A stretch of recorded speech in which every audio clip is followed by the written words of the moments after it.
That evening, I was sitting by the window in my apartment. Outside, a light rain was falling, and the yellow streetlights reflected off the wet pavement. It had been a long day, and honestly, I just wanted to relax for a while. Then my phone gently vibrated on the table. My mom's name appeared on the screen. Without thinking much, I picked it up. I assumed she was probably asking when I was coming over for dinner. That's how things usually were in our family. Sudden calls or messages followed by, "Come quickly, everyone's waiting." But this time, the message I read left me completely silent for a few seconds. The message said, "Don't come home tonight. Your sister's in-laws are coming over. We don't want any awkward situation." I read the message again, then a third time, not because I didn't understand it, but because I didn't want to understand it. My mother usually didn't speak so directly, but this time, her meaning was perfectly clear. There was a dinner at home tonight. My sister and her in-laws were coming, and I shouldn't be there. For a while, I just stared at the phone screen. Outside, the rain kept falling, but inside me, a strange silence had settled. Comparison had always existed in our house. My older brother had always been excellent in his studies and now worked at a big company. My sister had married into a very wealthy family, something my mother was extremely proud of. And me, I had always chosen a slightly different path. While everyone else was searching for safe jobs, I was working on a small business idea of my own. Sometimes things worked, sometimes they didn't. But to my family, it always seemed like my life still wasn't properly settled. A few months earlier, my mom had even joked, "Your sister's in-laws are very important people. Try to behave properly in front of them." At the time, I laughed it off. But today's message wasn't a joke. It was a clear signal. Maybe my mom thought that if I showed up, it might create an awkward situation in front of their guests. I placed the phone back on the table and leaned back in my chair. For a moment, I just stared at the ceiling. Strangely, I didn't feel angry. At least not as angry as I probably should have been. After a while, I picked up the phone again and typed a reply. Just one word. "Okay." I pressed send and placed the phone back on the table. Sometimes arguing doesn't change anything. Some things are better understood over time. I walked over to the window and looked out at the rain. People were hurrying along the street with umbrellas.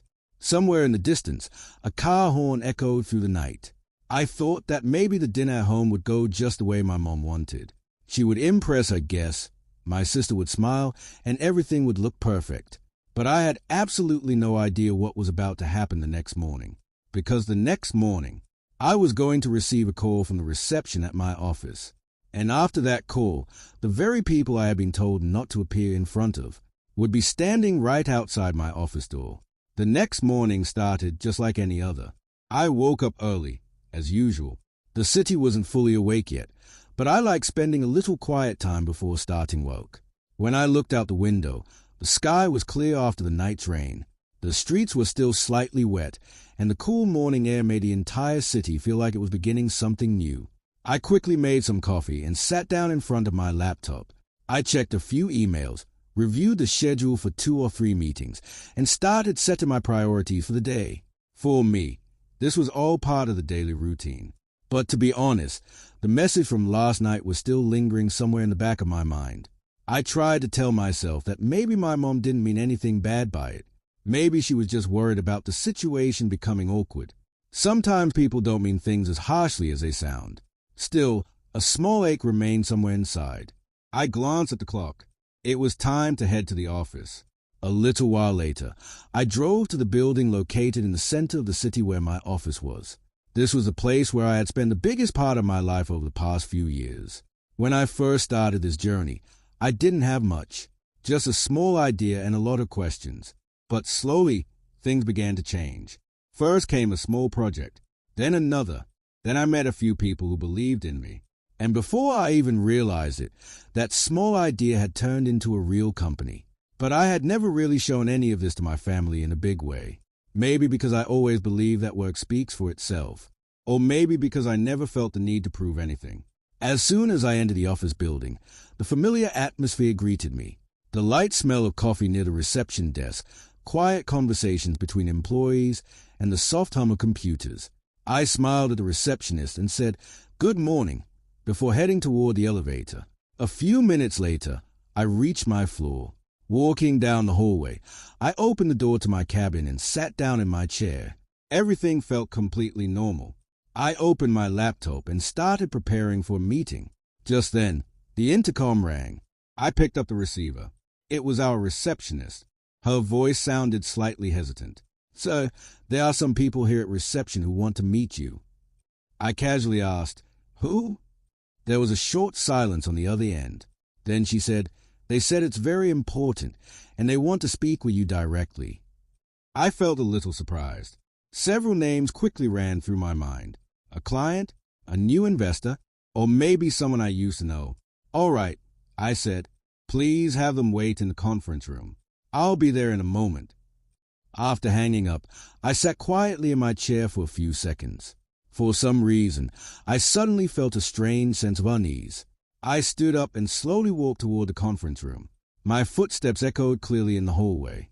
As I got closer to the door, my curiosity kept growing. I placed my hand on the handle, took a deep breath, and opened the door. The next moment, my eyes fell on the people sitting inside the room. And the instant I saw them, I understood that today was not going to be a normal day at all. As soon as the door opened, my eyes went straight to the people sitting inside the room. For a few seconds, I just stood there, because the people sitting in front of me completely surprised me. Across the conference table sat my sister's father-in-law. With him were two other men I had never seen before, but from their clothes and demeanor, it was clear they had come for a serious business meeting. For a moment, an awkward silence filled the room. They looked at me as well. At first, there was a normal curiosity on their faces, as if they simply assumed that a company representative had walked in. But the moment our eyes met, there was a slight shift in their expressions. Maybe they had recognized me. I slowly closed the door and walked toward the table. "Good morning," I said calmly. They looked at me for a few seconds, then nodded a little awkwardly. There was the same question in their eyes that was probably in my mind as well. Both of us seemed to be wondering how exactly this meeting had happened. Morning sunlight was streaming in through the large glass window in the corner of the room. The light reflected off the papers and laptops on the table, and the room looked like any normal business meeting space. But the air inside carried a strange tension. My sister's father-in-law finally broke the silence. He cleared his throat slightly and said, "We came here for a meeting." I nodded. "I was told we would be speaking with someone senior from the company," he continued. I gestured toward the chair and sat down as well. "Of course," I said calmly. "You've come to the right place." But there was still confusion on his face. Maybe because both of us remembered what had happened the night before. Just last night, my mother had clearly told me not to come home. The reason was exactly what she had written in the message. Her guests were important in her eyes. And now, people from that same family were sitting in front of me. For a few seconds, no one spoke. Then one of the men who had come with him opened his file and said, "We're here to discuss a potential partnership. We've been told that this company's project is very promising." I listened with a faint smile. Their eyes kept moving around the room, toward the certificates on the walls, the presentation open on the screen, and the documents placed neatly on the conference table. But my sister's father-in-law noticed something else. His eyes slowly shifted toward the door. Just outside the door, next to the glass panel, there was a small nameplate. Maybe he hadn't noticed it before. But now, his gaze stopped there. At first, he just glanced at it. Then he leaned slightly and looked again. The expression on his face slowly began to change, like someone suddenly realizing something they had never expected. The others in the room were still preparing for the meeting, but his eyes were fixed on that nameplate outside the door. I watched him quietly, and I could clearly see that the color on his face was slowly changing, because written clearly on that nameplate were the words, "Founder and CEO," and right below it, my name. For a few seconds, an unusual silence hung in the room. My sister's father-in-law was still staring at the nameplate near the door, as if he couldn't believe what he had just read. Slowly, he turned his head and looked at me. His expression was no longer the same. Earlier, there had only been curiosity. Now there was surprise, and maybe a little discomfort too. The two other men in the room were still arranging their documents. They probably hadn't yet realized why the atmosphere had suddenly changed. But for the man sitting across from me, everything had already shifted. He asked slowly. This company is yours? His voice sounded quieter and more careful than before. I leaned back slightly in my chair and nodded. Yes, I said calmly. For a moment, he didn't say anything. His eyes moved toward the door again, as if he wanted to read the nameplate one more time. Then he looked back at me. I thought we would be speaking with someone else, he said. I smiled slightly. You are speaking with the right person, I replied. The two other men in the room were now paying attention to our conversation. One of them looked at me and asked, So you're the founder of this company? Yes, I said. He immediately straightened his chair and leaned forward slightly. Now his voice sounded much more formal. We've been hearing about your work for quite some time, he said. This project has received very strong recommendations. I nodded, but my eyes kept drifting toward the man who had been staring at the nameplate. He still didn't look completely comfortable. Maybe the memory of last night was still running through his mind. Maybe he was remembering that dinner where my presence had been considered unnecessary. The sunlight coming through the window now fell directly across the center of the table. The glass reflected a soft glow throughout the room. But within that light, there was also a strange silence. Finally, he spoke again. Last night, there was a dinner at home, he said quietly. His voice no longer carried the confident tone it had earlier. I simply looked at him calmly. He hesitated slightly and said, I didn't know that. He couldn't finish the sentence. Maybe he wasn't sure what the right thing to say was. I could sense his discomfort, but I didn't interrupt him. Sometimes silence itself is the clearest answer. The other men in the room still hadn't fully understood our exchange. For them, this was simply a business meeting. But for the man sitting in front of me, this wasn't just a meeting. It was a situation he had never imagined. After a few seconds, he took a deep breath. Then he looked at me and said, Well, we believe this partnership could be beneficial for both sides. I nodded slightly. The meeting slowly shifted into a normal business discussion. Documents spread across the table. The presentation opened on the screen. But throughout the entire meeting, one thing was clearly noticeable. The atmosphere in the room was no longer the same as it had been at the beginning. And I understood exactly why. Because just a few minutes earlier, the people sitting in front of me barely knew who I was. And now, those same people were trying to figure out who I really was. The meeting slowly began moving toward its real purpose. The papers spread across the table, the graphs on the screen, and the laptops placed in front of us. All of it now looked like a typical business discussion. But everyone in the room could probably feel that the atmosphere from earlier had changed. My sister's father-in-law was much calmer now. The slight confusion that had been in his eyes before had turned into something else. Maybe respect, or maybe understanding. He carefully reviewed a few documents and then said, Your company has grown very rapidly over the past 2 years. His voice now carried the same formal tone you hear in any serious business meeting. I simply nodded slightly. Thank you, I said. The meeting continued. We discussed potential projects, investments, and partnership opportunities. The two men who had come with him asked questions from time to time, and I answered them calmly. After about half an hour, the conversation was nearly finished. For a moment, silence settled in the room. My sister's father-in-law leaned back slightly in his chair and looked at me.